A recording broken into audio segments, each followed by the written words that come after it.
प्यारे बच्चों, इंग्लिश वाले महेश सर की क्लास में आपका वेलकम है। मुझे पता है आप में से बहुत सारे बच्चे बहुत जोर से पढ़ रहे होंगे और कह रहे होंगे बस एग्जाम आने दो, मैं फोड़ के रख दूंगा। अरे फोड़ लेना यार, लेकिन पहले हमारी बात भी सुन लो। हमने ऐसे बहुत सारे बच्चे देखे हैं जो आपकी तरह से फोड़ने की बात करते थे, खूब रट्टा मारते थे, मतलब खूब पढ़ते थे, फुल कॉन्फिडेंस था, लेकिन जब रिजल्ट आया ना तो यार नंबर कहाँ चले गए।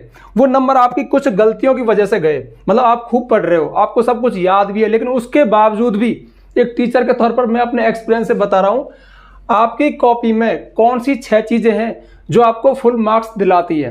कहने का मतलब है ऐसा तो है नहीं कि आपने आंसर ही नहीं लिखा, आप पढ़े ही नहीं हो फिर भी नंबर आ जाएंगे। नहीं, पढ़ने के बावजूद ये कुछ अतिरिक्त सावधानियां हैं जो आपको बरतनी चाहिए। चलिए एक एक करके देखते हैं। सबसे पहली बात, सबसे जरूरी बात, इस बात को कभी मत भूलना, इसको जरूर फॉलो करना। जितना पूछा उतना लिखो। आपके साथ क्या होता है कि आप पढ़ते इतना हो, अक्सर कहता हूं ना, इतना पढ़ते हो इतना याद करते हो, और पूछता कितना है, इतना सा। अब आपका मन ऐसा करता है, आप लालच में आ जाते हो कि यार टीचर को इंप्रेस करने के लिए ये भी लिख दूं, ये भी लिख दूं। अरे नहीं, वो इंप्रेस नहीं होता, बल्कि उल्टा काम होता है, वो इरिटेट होता है। क्योंकि मैं अक्सर कहता हूं कॉपी चेक करना एक बोरिंग काम है। विश्वास नहीं होता, आप करके देख लो, आपको भी बोरिंग लगेगा। देखो एग्जाम्पल के तौर पर मैं जो कहना चाह रहा हूं ये बात है। माना उसने क्वेश्चन में पूछा कि महात्मा गांधी के पिता का नाम क्या है। मतलब एक एग्जाम्पल मान लो, इतना सरल तो नहीं पूछता, महात्मा गांधी के पिता का नाम क्या है। अब महात्मा गांधी के पिता का नाम सबको पता है, करमचंद गांधी, ठीक है। लेकिन आप अपनी नॉलेज दिखा रहे हो, उसको इंप्रेस करने के लिए उसकी मम्मी का नाम भी लिख रहे हो, पुतली भाई, उनकी वाइफ का नाम कस्तूरबा गांधी, तो आपने 3 नाम लिख दिए। आपने सोचा कि अब देखो औरों को एक एक देगा, मुझे 2 देगा क्योंकि मैंने 3 लिखे। यही तो गड़बड़ कर दिया आपने। अब क्या इंप्रेस कर रहे हो? क्या टीचर को नहीं पता कि उसकी मम्मी का नाम क्या है, उसकी वाइफ का नाम क्या है? तो यहां पे आपने गलती कर दी। हो सकता है कि एक आंसर में आपको माफ कर दे, कोई बात नहीं, लेकिन हर एक आंसर में आप वही चीज दिखा रहे हो, वही चीज दिखा रहे हो, वही चीज दिखा रहे हो, एक्स्ट्रा लिख रहे हो, तो ध्यान रखना वो नंबर काटेगा, जरूर काटेगा।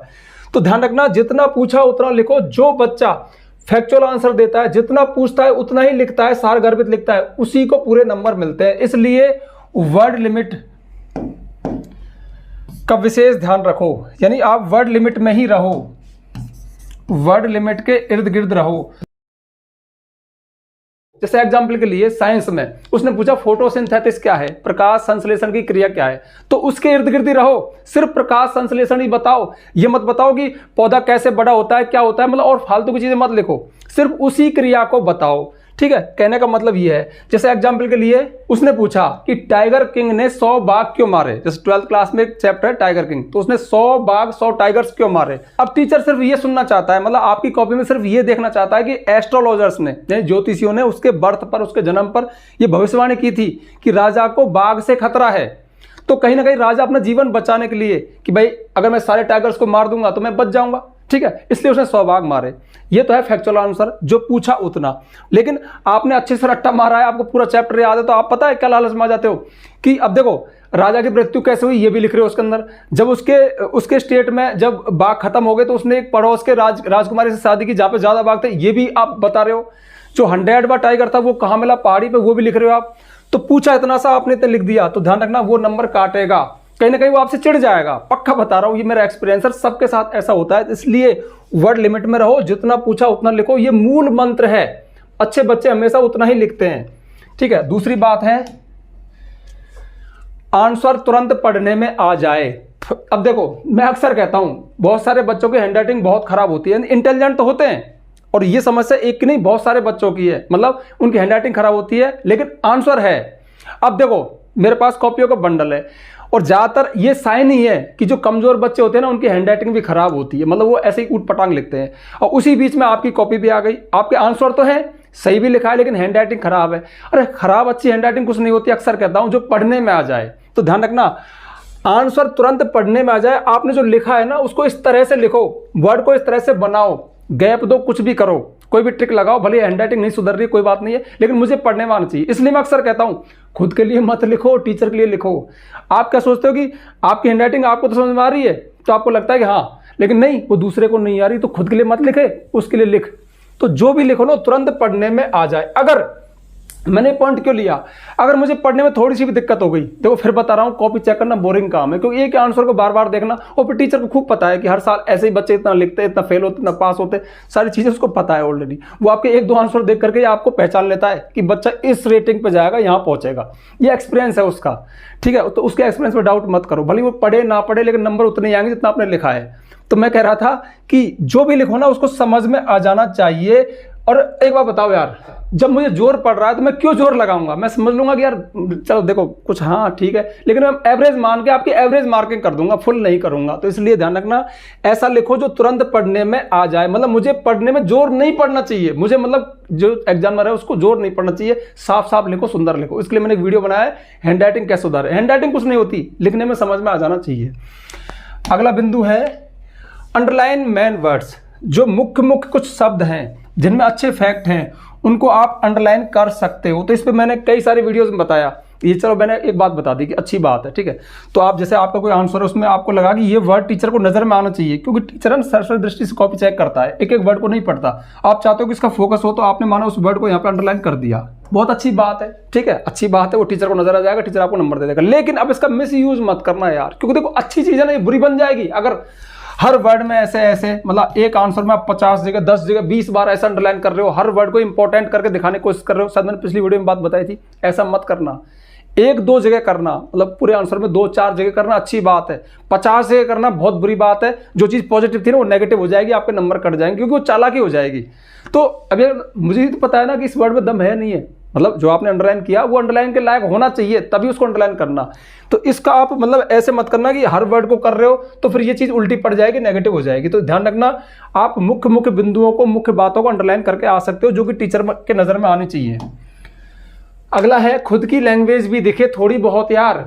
सिर्फ रटा रटा लिखोगे क्या? सर जो फ्रेज जो आपके टीचर ने लिखाया है, जो पासबुक में लिखा है, जो कहीं लिखा है, वही लिखोगे क्या? अरे थोड़ा खुद का भी क्रिएटिव होना चाहिए। ध्यान रखना, टॉपर्स की कॉपी में कुछ ना कुछ तो अलग होता है, कुछ ना कुछ तो खुद का क्रिएट किया होता है, यानी वो आंसर को अपनी लैंग्वेज में बनाना जानता है। तो आपकी कॉपी में मैं नहीं कहता कि पूरा ही, क्योंकि आप पूरा अपनी लैंग्वेज में दोगे ना तो ना कहीं उसमें वो क्वालिटी नहीं आएगी। क्योंकि अभी आप 10th क्लास में हो, 12th क्लास में, तो इतना तो आपका माइंड हो नहीं सकता कि आप चीज़ों को अच्छे से सेट कर दो। लेकिन कुछ तो करो, सारा का सारा रटा हुआ मत लिखना, सारा का सारा बुक का मत लिखना, थोड़ा सा खुद की क्रिएशन उसमें दिखनी चाहिए। इसके लिए थोड़ी प्रैक्टिस करो। और अक्सर मैं ऐसे वीडियो बनाता हूँ जिनमें बात बताता हूँ कि ये कैसे किया जा सकता है, खुद के शब्दों में आंसर को कैसे दिया जाए।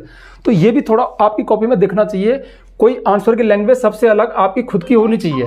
मैं समझता हूँ कि आप समझदार हो, समझ गए होगे, आगे बढ़ते हैं। अगला बिंदु है 2 lines gap between 2 answers. 2 answers के बीच में कम से कम 2 लाइन का, 2 ठीक है, 2 लाइन का गैप तो होना चाहिए। अक्सर क्या होता है कि आपका कोई आंसर यहाँ पे खत्म हुआ, जैसे दूसरा था ये यहाँ पे हुआ, तीसरा आपने यहीं से शुरू कर दिया, फिर सिर्फ 1 लाइन छोड़ी, ऐसा नहीं, कम से कम 2 लाइन का गैप दिखाओ। इससे क्या होता है, इससे आंसर अलग अलग स्पष्ट नजर आते हैं, उसको पढ़ने में, उसको कॉपी चेक करने में आसानी रहती है। मेन पूरी बातों का फंडा एक ही है कि वो जल्दी से आपकी कॉपी चेक कर दे, बिना सिर दर्द के, उसे कोई आंसर खोजना ना पड़े, कोई वर्ड पढ़ना ना पड़े। पढ़ने का मतलब देखो, एक तो आसानी से पढ़ने में आ गया, एक पढ़ना पड़ रहा है, खोजना पड़ रहा है कि लिखा क्या है। तो ये जो बिंदु था ना, ये वाली बात कौन सी थी, ये आंसर तुरंत पढ़ने में आ जाए, ये है वो बात। यानी शब्दों को साफ साफ लिखो, प्यार से लिखो। आपकी कॉपी है, 1 मिनट, खुद की, अरे ये तो बता दिया। हाँ, तो मतलब जब आप गैप दोगे ना तो आंसर्स के बीच, जैसे यहाँ पर आपने कुछ लिखा है ऐसे, तो ये अलग सेपरेट हो रहा है, तो इसको फॉलो करना। कम से कम 2 लाइन का गैप होना चाहिए। वैसे आप देते होगे, लेकिन नहीं देते, 1 देते हो तो 2 शुरू कर देना, ठीक है। कॉपी काफी बड़ी आती है। इससे क्या है कि उसको कॉपी चेक करने में आसानी रहेगी। बता दिया मैंने, साफ साफ आपका आंसर देखते रहे, आपको फटाफट से मार्किंग करता चला जाता है। ये छोटी छोटी बातें हैं। और लास्ट है no much cuts in answers. आपके आंसर्स में ज्यादा कट नहीं होनी चाहिए। कट का मतलब जैसे ये आपके वर्ड लिखे हैं, कोई सेंटेंस है, ठीक है, आपने लिख दिया, ठीक है, ऐसे ऐसे वो सेंटेंस चल रहा है, उसमें वर्ड से ही है। अब आप क्या कर रहे हो कि आपसे गलत हो गया तो आपने ऐसे काट दिया, फिर इसको काट दिया, फिर यहाँ पे इसको काट दिया, इसको काट दिया, कॉपी को सूगला बना दिया, मतलब अजीब सा कर दिया। और मैं अक्सर कहता हूं, अगर आप पहली बार ये वीडियो देख रहे हो तो आपको, पहले वालों को तो पता है, बात ये है, टीचर हमेशा, एग्जामिनर हमेशा सरसरी दृष्टि से कॉपी चेक करता है। अब ये उसको गुण, अब ये मत करना कि अरे सर जी क्या कर रहे हो, मैं तो इतनी मेहनत कर रहा हूं, और वो ऐसे ही देखेगा, थोड़ा सा देखेगा, हाँ थोड़ा सा देखेगा, लेकिन उसके अंदर गुण है, उसको एक्सपीरियंस है कि थोड़ा देख करके वो पता लगा लेगा कितनी दम है, आंसर कितना सही है गलत है। ये उसका एक होता है, एक्सपीरियंस हो जाता है। अब होता क्या है कि वो देखेगा सरसरी दृष्टि से, और आप ये करके खुद ही स्वीकार कर रहे हो कि मेरे इतनी सारी गलतियां हैं इसमें, और सीधा सा लॉजिक है यार, जब इतनी सारी गलतियां तो मैं नंबर काटूं। तो आप खुद ही स्वीकार कर रहे हो कि हे प्रभु मैंने बहुत ज्यादा कट मारे, मतलब बहुत ज्यादा गलत लिखे हैं, आप फटाफट से नंबर काट लो। अरे मत ऐसा मत करो यार। अगर मतलब पहली बात तो आप ये करो ही मत, घर से याद ही करके जाओ अच्छे से, है ना, फ्रेश लिखो, लेकिन करना भी पड़े तो कट मत करो। पूरी कॉपी में कोई 1-2 जगह कट लगे तो अच्छा है, हर आंसर में 5-5 जगह कट दिखा रहे हो तो इसका मतलब है कि आपके नंबर निश्चित उड़ेंगे। भले ही आपने कट करके सही लिख दिया है, लेकिन फिर भी ध्यान रखना वो चीज़ गलत जाती है, मैसेज गलत है कि आप कहीं ना कहीं परफेक्ट नहीं हो, आप मतलब वो लेवल नहीं है आपके अंदर कि जो होना चाहिए। तो ये सारी चीज़ें हैं, ये 6 बातें हैं, आप इनको फॉलो करना। अरे यार बहुत साल हो गए आपके साथ रहते रहते, बहुत साल हो गए कॉपी चेक करते करते, तो पता है। मैं अपना मनोविज्ञान बता रहा हूँ कि मेरा मनोविज्ञान क्या है, किसी टीचर का मनोविज्ञान क्या होता है। बस आपकी कॉपी आई, साफ लिखा है, सुंदर लिखा है, फैक्चुअल लिखा है, अनावश्यक नहीं लिखा, मैं फटाफट से नंबर दे दूं और आगे बढ़ जाऊं। लेकिन अगर मैं देखो 2 ही कंडीशन पर रुकता है टीचर कॉपी के पास, या तो आपकी कॉपी बहुत अच्छी है, आपका आंसर बहुत अच्छे, तो पढ़ रहा है तो टाइम लग रहा है, दूसरा उसे खोजना पड़ रहा है, वो गुस्सा कर रहा है कि यार दम तो है बच्चे में, लिखा तो है, पर इसने ऐसा क्यों कर दिया, इसने वर्ड लिमिट क्यों बढ़ा दी, ये कटपट क्यों मार रहा है इतना ज्यादा। तो दोनों स्थिति, तो पहली स्थिति अच्छी है, दूसरी स्थिति से बचने के लिए ये 6 पॉइंट थे।